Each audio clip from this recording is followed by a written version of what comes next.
Pops, news coming out of the state of Maryland. The great state of Maryland. Coons Kia fined $100,000 plus $1 million in restitution to customers of theirs.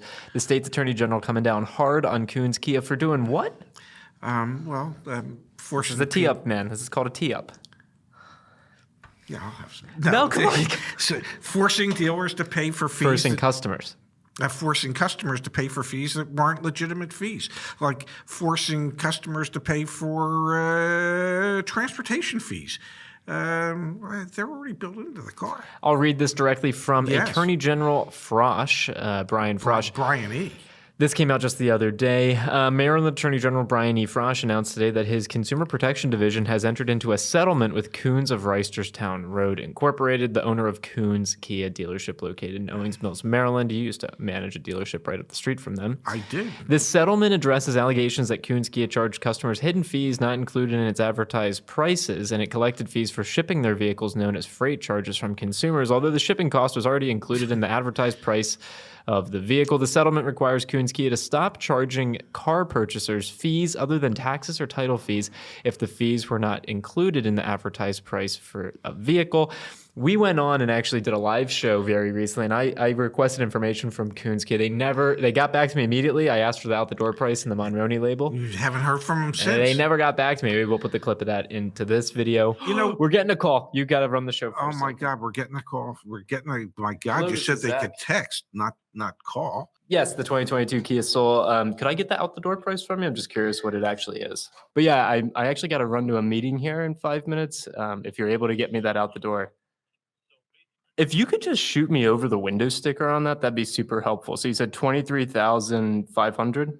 55. Okay. Yeah, if you could send me over the Monroney, that'd be super helpful. And then if you can just send me over, the pricing like that in the text, that'd be really great.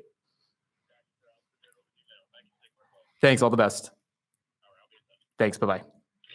But Pops, yes, the Attorney General estimates that as a result of the settlement, more than $1 million will be returned to consumers, $1 million. Yes.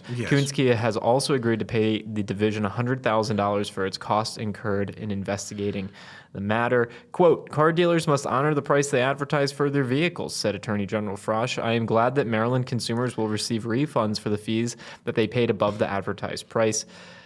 Now, you want the good news? Yeah, let's hear it. The Attorney General's office should be busy, buddy, because I shouldn't say every dealer, but the vast majority of dealers in Maryland, don't sell cars for the advertised price. That there's extra fees, that there's things that they don't know about that aren't disclosed. It's not just Coons.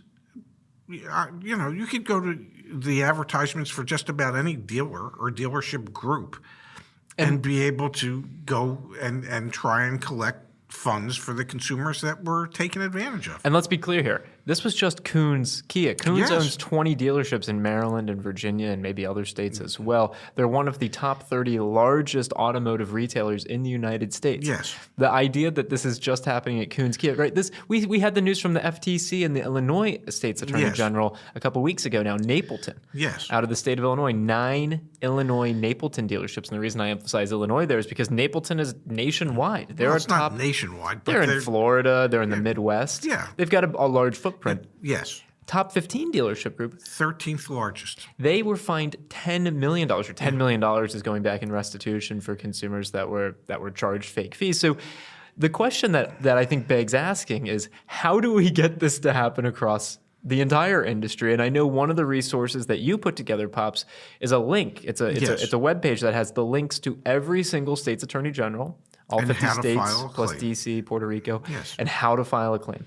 Yes. So if you've done business with a dealership and you felt like you were charged a hidden fee or you were confused and got taken advantage of, file a complaint with your state's attorney general. It's not even if you've done business. How about if you tried to do business? How about if you were on the internet, on their website, they had a price listed for a vehicle, you were interested in that vehicle, you then went to the dealership to maybe test drive that vehicle and perhaps even buy it, to find out once you've gotten there that the price is $10,000 higher or $5,000 higher, or there's a $1,995 reconditioning charge, or there's an additional freight charge, and you didn't end up doing business, okay? But that was still consumer fraud, okay? They brought you in under fraudulent circumstances. So guess what? You could file a claim too. The more claims there are, the more likelihood that there'll be action brought about by the Attorney General's office. If there's only one or two complaints, then the Attorney General is going to go, okay, so there's one or two sour customers that just weren't happy. If there's thousands, then suddenly they have to do something about it. There's that old saying, there's safety in numbers. Well, guess what? There's power in numbers. The more complaints, the more the likelihood is that the state attorney general will try and do something about it. They have to address it. Absolutely. So go to that page, find your state's attorney general information, and file that complaint if you've experienced something like that. Let's see more headlines like this. You know what I love about what we're doing, Pops? Please tell me. We're not in the back pockets of any dealer. We're not in the back pockets of any automaker or OE, original equipment manufacturer. We're just here to be advocates. Let's see more headlines like this. Will we not get invited to automotive related stuff? Probably. Probably not. Yeah. But you know what? If millions of dollars are going back to consumers, well, all right, that feels good. Maybe someday the NAD will invite us to come and address the dealer groups to explain to them the value of doing business the right way. Yeah. Maybe. But I doubt it.